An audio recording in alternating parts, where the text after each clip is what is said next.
পর্দায় তিনি যখন হাসতেন আমরা তখন কাঁদতাম, কিংবা তার মলিন কোট যখন ভিজে যেত কান্নায় আমরা হাসতে হাসতে গড়িয়ে পড়তাম। এক অদ্ভুত বৈপরীত্য, এক বুক ছিঁড়ে যাওয়া ভালোবাসার টানাপোড়েন। কি অদ্ভুত তার প্রতিভা! এক জোড়া বুট জুতা, গোল হ্যাট আর একখানি বাঁকানো ছড়ি, অতি সাধারণ এই তিনটি প্রতীকের মধ্য দিয়ে এই মানুষটি বিশ্বের ছেলেবুড়ো সবার কাছে অনন্য এক নাম। দর্শক নিশ্চয়ই বুঝে গেছেন কার কথা বলছি। হ্যাঁ, বলছিলাম চার্লি চ্যাপলিনের কথা। একটি শব্দ না বলেও হাজারো কথা বলে গেছেন যিনি। হাসি ছিল যার একমাত্র অস্ত্র। আমরা কজনই বা জানি তার আড়ালে লুকিয়েছিল বুক ছেঁড়া কান্না কিংবা সংগ্রামের আর্তনাদ।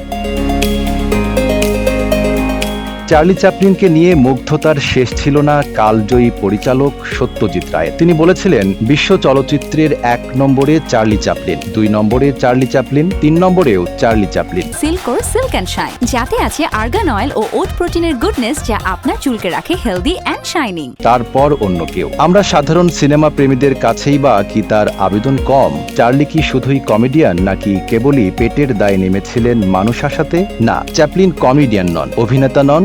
সব ছাপিয়ে তিনি মহান শিল্পীর ঢিলেঢালা কোট গায়ে এক তুখোড় বিপ্লবী। চোখ বন্ধ করে সিটি লাইট সিনেমার কথাই ভাবুন না। চকচকে শহরের নতুন উন্মোচিত বিশাল উঁচু স্থাপত্যের কোলে পথের কালিঝুলি মাখা অনাড়ম্বর মানুষের জড়সড় দারিদ্র, শান শওকত আর দারিদ্রতাকে চার্লি কিছু না বলেই যেভাবে কটাক্ষ করেছেন, আর কেউ কোনো দিন তা পারেনি, পারবেও না। সে এক বৈপ্লবিক মহাকাব্যের চেয়ে কোনো অংশে কম নয়। চার্লি যেন হাসতে হাসতেই বিপ্লব করছেন।